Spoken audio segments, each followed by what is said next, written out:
Hi friends, আশা করি সকলে ভালো আছো। আমিও ভালো আছি। চলে এলাম আজকে রেসিপি নিয়ে।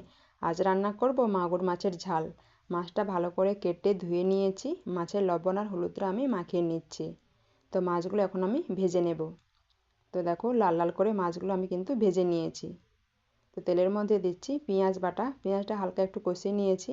এখন দিচ্ছি লঙ্কা বাটা, জিরা বাটা, হলুদ গুঁড়ো।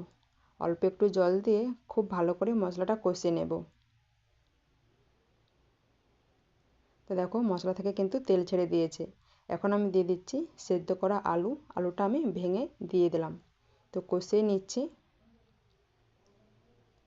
তো এখন দিয়ে দিলাম জল আর দিচ্ছি লবণ। তো ঝোলটা ফুটে উঠেছে, তো দিয়ে দিলাম ভেজে রাখা মাছগুলো।